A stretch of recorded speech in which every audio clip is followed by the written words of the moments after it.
Τα τελευταία σου λόγια κράτησα μια λέξη, τη λέξη πατέντα. Κάτι τέτοιο προσπάθησε να κάνει και ο Χρήστος ο Βαλασσέλης. Είμαστε υπερπαραγωγοί, βρεθήκαμε στη Μυτιλήνη, μιλήσαμε με τον Χρήστο Βαλασσέλη, ο οποίος έφτιαξε ένα πρόγραμμα που αποφάσισε να το ονομάσει Jazzler, ακριβώς επειδή από την αρχή θεωρούσε ότι είχε κάποια προβληματάκια και το έλεγε τζαζλεμένο.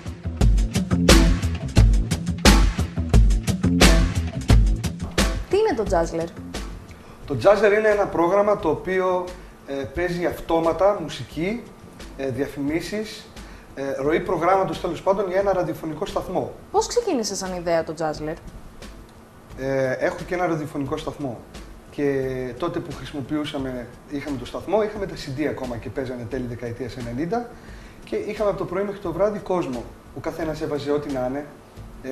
Δεν μπορούσαμε να έχουμε άνθρωπο μετά τα μεσάνυχτα να παίζει μουσική, οπότε έπρεπε να αυτοματοποιήσουμε τον τρόπο αυτόν. Εγώ ήξερα λίγο τη γλώσσα προγραμματισμού και μπήκα στη διαδικασία να φτιάξω ένα τέτοιο πρόγραμμα, γιατί όταν πήγα να αγοράσω ένα τέτοιο πρόγραμμα, κόστιζε τότε 1 εκατομμύριο.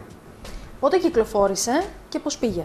Το 99 το βγάζω στην αγορά και ξεκίνησε να πουλάει στην Ελλάδα και να το χρησιμοποιούν ραδιοφωνικοί σταθμοί σε όλη την Ελλάδα. Και το αμέσως επόμενο χρόνο έφτιαξα το jazzler.com και το έβγαλα και στο εξωτερικό και πολύ εύκολα εξαπλώθηκε στα ραδιόφωνα του εξωτερικού. Στο ταξίδι του στο εξωτερικό, το Jazzler, πώς πήγε? Υπήρχαν πολλά ανταγωνιστικά προγράμματα, αλλά κατάφερα να πάω τρίτο στον κόσμο γιατί κατάφερα να μπω μέσα στο σκεπτικό αυτού που κάνει εκπομπή. Και αυτό το πράγμα πούλησε. Πόσο πούλησε? Σε κάθε χώρα έχω τουλάχιστον πουλήσει ένα, αλλά από εκεί και πέρα υπάρχουν και χώρες όπως η Αμερική που έχουν πάρει, έχω χάσει το μέτρημα, ας πούμε. Αλλά έχω π.χ. και την κρατική ραδιοφωνία της Γερμανίας, της Μάλτας, το Βατικανό. Το πιο περίεργο μέρος? Επειδή ξεκίνησε το Αφγανιστάν τώρα από το πουθενά να σηκώνεται πάλι, τα ραδιόφωνα εκεί πέρα έχουν βάλει Jazzler. Όλα. Περίμενες όλη αυτή την επιτυχία του Jazzler? Όχι.